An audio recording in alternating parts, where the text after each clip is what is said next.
And welcome to the CNBC Africa Exchange here at the Cullinan Hotel alongside the World Economic Forum on Africa 2019. It's great to be here in Cape Town, and we are talking about a topic that has become more and more in vogue: single-use plastics and the final straw. When will it all end? And when will this convenience become a thing of the past? And how is it evolving? Well, I've got a panel of experts with me who will unpack this particular conversation with me. So I'm going to kick off from my left here. I've got Jacques Vermeulen, CEO of the CocaCola Beverages Association. Thank you for joining us. Then next to him, we've got Professor Peter Ryan, Director of the Fitzpatrick Institute of African Ornithology at the University of Cape Town. And then we've got David Lepage, Climate Leader at the African Climate Reality Project. Gentlemen, thank you so much for joining me this morning on a topic that I think is both very important, but very trendy as well. And I know that recycling was a big thing of the 90s and 2000s, but single-use plastic and the dreaded straw has become the latest fad. I would hesitantly say to be banned. Jacques, what's been your take on this latest trend in people becoming so conscious about single-use plastics? Yeah. Just one correction: I'm from CocaCola Beverages Africa, not from the Beverage Association. Oh, right. Okay. Apologies. Look, I mean, plastic plays an important role in a safe and hygienic distribution of food and the consumption of food and beverages across the globe. But the reality is the world has got a problem with plastic. Like so many other companies that produces food or beverages that people love, we've recognized that we contribute to that plastic problem for the world. But we're doing something about it. We're taking responsibility and we're investing behind it specifically to address the plastic waste in the environment. In 2018, the Coca-Cola company announced a theme and initiative around the world without waste. And what it in essence means that for every bottle or can, to collect a bottle or can for every one we sell by 2030, which is 100% collection and recycle for whatever we put into the environment. So quite an ambitious and a bold initiative. On top of that, we also said that by 2025, to have an environment or a world where every plastic bottle we produce is coming out of recycled material that we put into the market, but 50% of the ingredients of the bottle is made out of recycled content. Very few people actually know that in South Africa, which is probably by far the best in the world, or from the world benchmark perspective, we're already collecting 64% as an industry of the plastic we're putting into the market, the plastic bottles. Our business, specifically in South Africa, we collect 114% of the plastic we're putting into the market, which is quite a significant benchmark against the global standards, versus European standards as well as the American standards. So how do we do that? In 2004, as an industry, we created a company called Petco.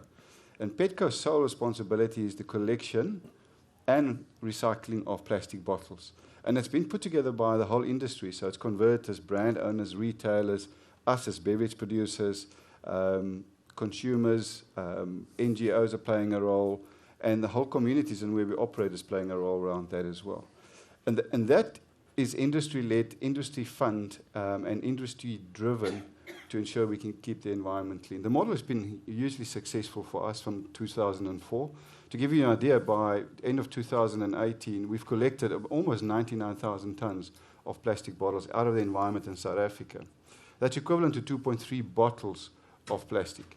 And this model has been hugely successful to the extent that we're rolling it out into markets outside of South Africa as well, so Kenya, Tanzania, and Ethiopia. And we've had huge success in terms of the collection and the ability. So I think Petco is a model that is a success story, but a success story of how to scale and cleaning and collecting and recycling the products that you're picking up in the market. But Jacques, we could be doing more as citizens. I'm sure there's still lots of room for improvement in terms of not necessarily having that much trash out in the world. You can always do more. Yeah. We're already collecting 114%, as I said, of what we're putting into the market. But you're absolutely right. I think as an industry, as a beverage provider, as plastic providers, we can do far more. I think one thing that we need to think about is how do we standardize the plastic so that all plastic becomes recyclable?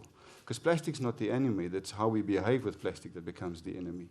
And if we can get the collections being so simple that whatever you pick up, we can bring back into the environment for multiple uses, not a single use, but multiple uses. That's incredible value that we can contribute to the environment and society in general.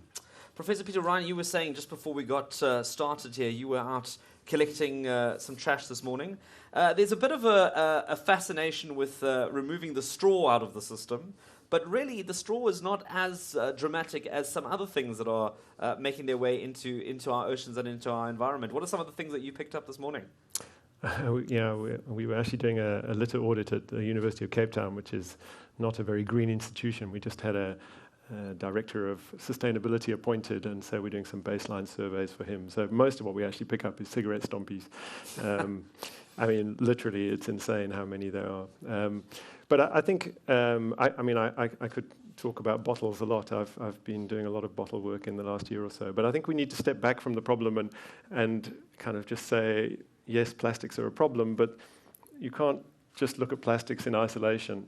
And banning is one potential tool. There's a whole suite of tools that need to be looked at in terms of managing the plastic problem. But there's an analogy going around at the moment that says, you come home and you find the floor is covered in water, and your tap is broken and it's gushing water. And one option is, you run out and you grab a mop and you start mopping the floor. Whereas what you should be doing is turning off the tap. And that's the sort of approach that the banning people are taking. But plastics are just one symptom of a much larger societal problem that we face in terms of our overconsumption on the planet. And if we focus too exclusively on plastics, there's a concern that we're actually not really dealing with the root cause of the problem, which is too many people and too much use of resources. I mean, we're beyond the planetary boundaries, and plastics are not one of the major threats to sustainability of life on the planet. So plastics are a nice thing if it gets people into other environmental concerns, but if you become solely focused on plastics and don't really tackle the underlying problems, then we're not going to get anywhere. David, speaking to a much bigger issue, actually, it's not just plastic, it's actually a much bigger environmental issue. That's the space that you play in. Are you in agreement, or is there maybe still some space for some disagreement in that statement? I'd agree with a great deal of what Jacques has just said. I mean, plastics are, if we talk about plastics, but plastics, 99% of plastics are made from fossil fuels being oil, gas, and coal. So when you're talking about plastics, you're actually talking about the fossil fuel industry, which of course is also the cause of 80 to 90% of the climate change that we're experiencing, and an industry which also is incredibly irresponsible and destructive in multiple dimensions: air pollution, inequality, corruption. So when we talk about turning off the tap of plastics, we need to talk about turning off the tap of fossil fuels, that is fueling climate breakdown and fueling plastic pollution. And the contribution of greenhouse gases from plastic production is actually quite shocking. I've done some research in the last couple of days in preparation, and I was actually surprised at the enormous contribution. That some estimates that we produce about 1.8 billion tons in emissions from plastics production each year. Put that in context of around 10 billion tons of global carbon dioxide emissions that are produced each year. So it's an enormous contribution. It's been fueled in the last few years, particularly by the shale gas boom in the United States, where there is around $190 billion worth of plastics infrastructure waiting to come online, waiting to contribute further to this problem. And to take it back a step and to connect it to some of the problems that we've seen happening in this country over the past couple of days, we've seen people absolutely appalled by gender violence in South Africa. We've seen people absolutely appalled by xenophobia and by xenophobic outbreaks. These are all the issues that are profoundly connected. Xenophobia is directed at people who are often climate migrants coming from other parts of Africa.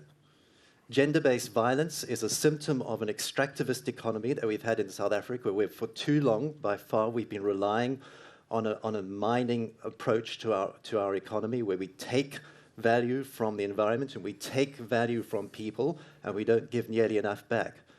And we've now passed the fundamental boundaries, the environmental boundaries that Jacques was referring to. And so this extractivist economic paradigm that we've been living with for so long is 40 years past its sell-by date. And we now need to have a fundamentally different kind of economy, an economy which is restorative, which seeks to create and build and maintain ecosystems rather than mining them, as we've been doing for so long. Well, I mean, when you start putting it into bigger scales, obviously it seems like a mammoth task, and somebody who's getting a plastic fork at their next takeaway might say, well, that is one hell of a thing for me to take on. Maybe I should just walk away from this and just I don't know. There's one very simple way that we can start to look at this. Jacques mentioned that the University of Cape Town is not a particularly green institution. My work, I'm a climate leader through the African Climate Reality Project, but I'm also the coordinator of an organization called Fossil Free South Africa. We advocate for divestment from fossil fuel companies like Sasol, Exxaro, Billiton, etc. Our campaign started with trying to persuade the University of Cape Town, which is supposedly a center of excellence in climate change research, to divest its endowment from fossil fuels. And pretty much any middle-class person in this room has a pension fund or a retirement fund which is invested in these companies. So let's do the beach cleanups. Those are important. Let's cut back on our individual consumption.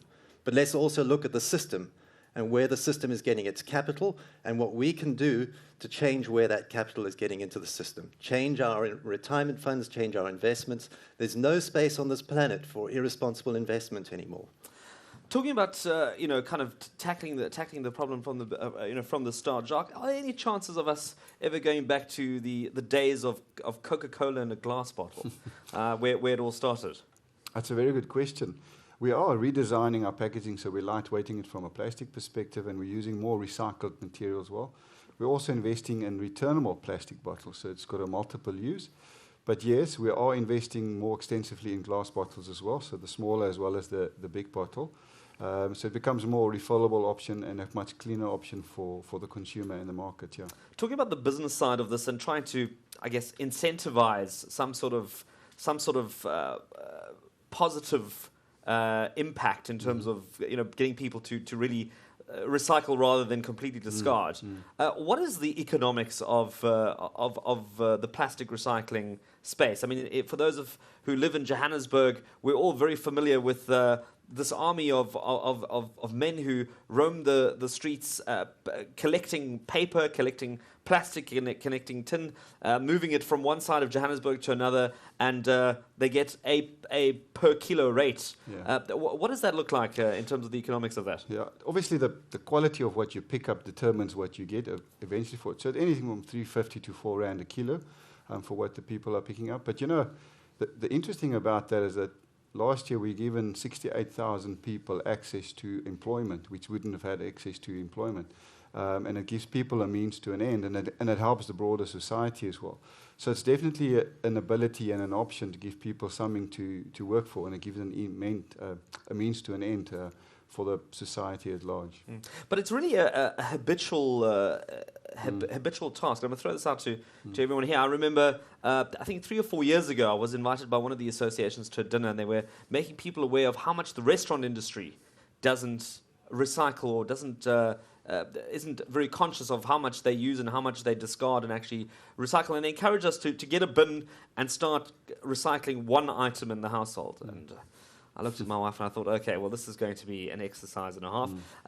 I do come from a German family, so it's something that Germany's been doing for many years, sort of separating its trash. And here we were starting the story. And we got this dustbin, and every single evening after supper, we were looking for that one item that we were going to start recycling. Well, 3 or 4 years down the line, I think we've got 5 bins now. It's become a bit of a game of glass, paper, tin, whatever, and it's just become part of our routine. Professor, are we doing enough to really get people educated and encouraging people to really start separating at the point of use?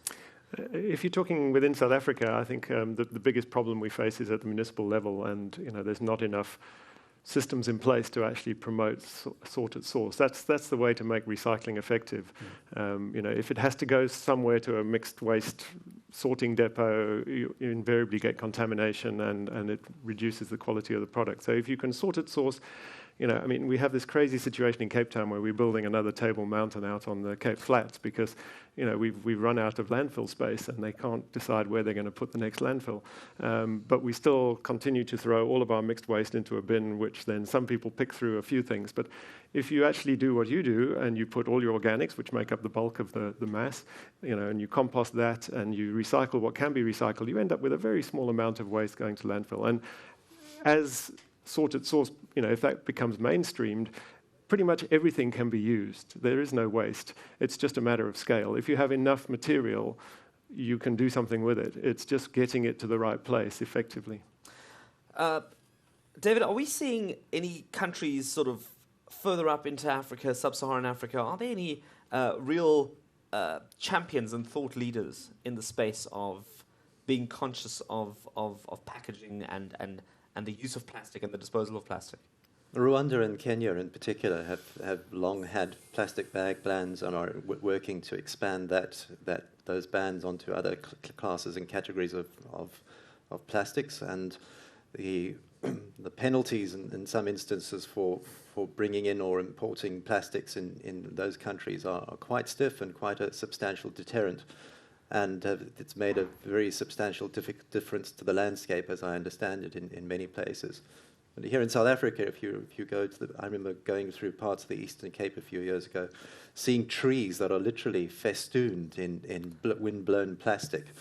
And that plastic sort of breaks down, it gets caught up and runs into rivers, it gets eaten by animals in some instances, it runs into the ocean, it breaks down and fragments in the ocean. It's already part of the geology in some instances. There's a whole new, the plastic will be, I saw somebody the other day saying that if we look at what the consequences of this era in the fossil record, there will be plastic and chicken bones as two sort of major legacies of this time. But that plastic, when it's out there in the ecosystems and it's sort of starting to work its way back into food chains and contaminating the food that we want to eat, is also still, when it's, let's say, floating on the surface of the ocean, continuing to release carbon dioxide, continuing to contribute to global pollution and emissions. Professor Peter Ryan, I see you some nodding there on those points. Well, yeah, I actually just spent 3 weeks in Kenya doing some beach litter work, and you can see the benefits of the bag ban, but they have an enormous problem with bottles and solid waste in general. They have a basically dysfunctional solid waste system in the country. So the only solid waste management is by private contractors, effectively. And most plastic just gets burnt in the streets, which is a really bad idea from a health perspective.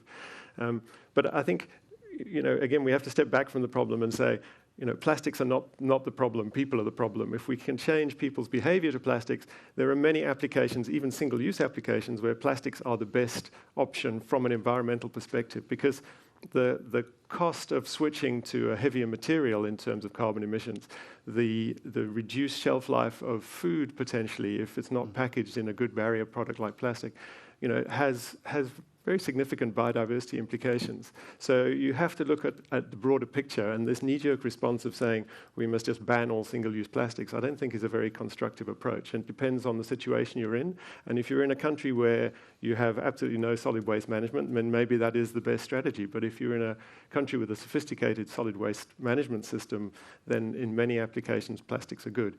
Things like straws, I would say absolutely, earbud sticks. There's a whole suite of things that are very conspicuous in the litter stream that seemingly we're struggling to actually get people to change their behavior on. In those cases, sure, let's ban them. But to absolutely go plastic-free in a single-use environment is counterproductive. So in some cases, a bit of a necessary evil, it seems. Yeah, I mean, I don't even think it's an evil. I mean, people who want to go plastic-free entirely, you're going to give up your cell phone, your computer, your car, your airplane. Everything's got plastic in these days. You can't get away from plastic. Yeah.